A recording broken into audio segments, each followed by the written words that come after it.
وضو شروع کرنے سے پہلے بسم اللہ پڑھنا ضروری ہے یا نہیں؟ اگر بھول جائے تو کیا کرے؟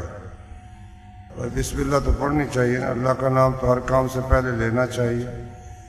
تو بھول جائے تو انشاءاللہ وضو ہو جائے گا۔ عشاء کی نماز آدمی عشاء سے قبل پڑھ کر سو جائے تو کیا نماز ہو جائے گی؟ اگر نہیں ہوگی تو قرآن اور احادیث سے وضاحت فرمائیں، اگر ہوگی تو پھر بھی وضاحت فرمائیں۔ عشاء کی نماز جو ہے نا بھائی، وہ تو جب سورج غروب ہونے کے بعد جو مغرب کی طرف سرخی رہتی ہے، جب تک وہ ختم نہ ہو عشاء کا وقت ہوتا ہی نہیں ہے۔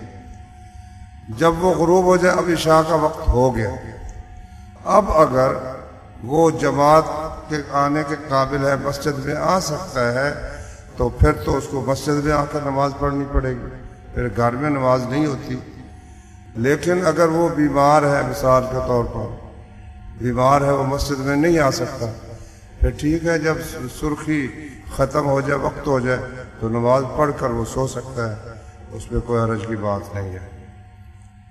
نبی کریم صلی اللہ علیہ وسلم کی ولادت سے قبل ان کی والدہ کے جسم سے خوشبو پھوٹتی تھی جب وہ مکہ کی گلیوں میں نکلتی تھی۔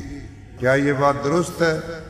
نہیں بھئی، ایسی کوئی صحیح حدیث نہیں ہے۔ اگر کوئی بندہ جانور ذبح کرتے وقت تکبیر نہیں پڑھتا تو اس کا ذبیحہ کیسا ہے؟ دیکھو بھئی، اگر جان بوجھ کر نہیں پڑھتا تو وہ ذبیحہ حرام ہے، حلال نہیں ہے، کیونکہ بسم اللہ واللہ اکبر پڑھ کر ذبح کرنا چاہیے۔ لیکن اگر مسلمان مومن آدمی بھول جائے اور ذبح کر دے تو پھر اس کا ذبیحہ حلال ہے، کیونکہ رسول اللہ صلی اللہ علیہ وسلم نے فرمایا کہ ان اللہ رفع عن امتی الخطا والنسیان، اللہ نے میری امت کی خطا اور بھول کو معاف کر دیا ہے، تو جان بوجھ کر اس نے نہیں چھوڑی، اس لیے وہ ذبیحہ اس کا حلال ہے۔ جان بوجھ کر یاد ہو پھر نہ پڑے، وہ جانور بالکل حرام ہے۔ جو آیت ہے وَأَمَّا بِنِعْمَةِ رَبِّكَ فَحَدِّثْ، کیا یہ نبی صلی اللہ علیہ وسلم کے ساتھ خاص ہے یا عام ہے؟ اگر عام ہے تو اس کی تفسیر بما وضاحت فرمائیں۔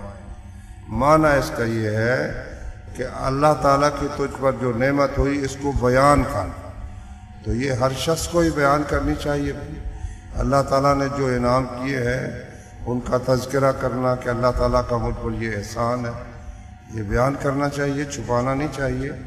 ہاں یہ ہے، ایک صحیح حدیث بھی ہے کہ رسول اللہ صلی اللہ علیہ وسلم نے فرمایا استعینوا علی حوائجکم بالکتمان فإن کل ذی نعمت محسود، اپنے کام مکمل کرنے کے لیے چھپاؤ سے کام لو، چھپاؤ سے کام لو، کیونکہ ہر نعمت والا شخص جو ہے اس پر لوگوں کو حسد ہوتا ہے۔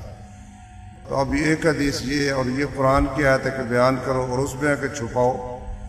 اس کا مطلب یہی سمجھ آتا ہے کہ اگر کوئی کام انسان نے کرنا ہے تو وہ جب تک وہ مکمل نہیں ہوتا اس کو چھپائے رکھنا چاہیے، خاموشی سے کام کرتا رہے اللہ کی توفیق سے۔ جب وہ کام مکمل ہو جاتا ہے اور بندہ سمجھتا ہے اب بیان کرنے میں کوئی حرج نہیں، تو پھر وہ بیان کر دے۔ میت کو لے جانے کے وقت میت کی ٹانگیں کس طرف ہوں گی؟ قبرستان کی طرف۔ کئی لوگ بھئی اس میں بڑی محنت کرتے ہیں کہ قبلے کی طرف ٹانگیں نہ ہو جائیں۔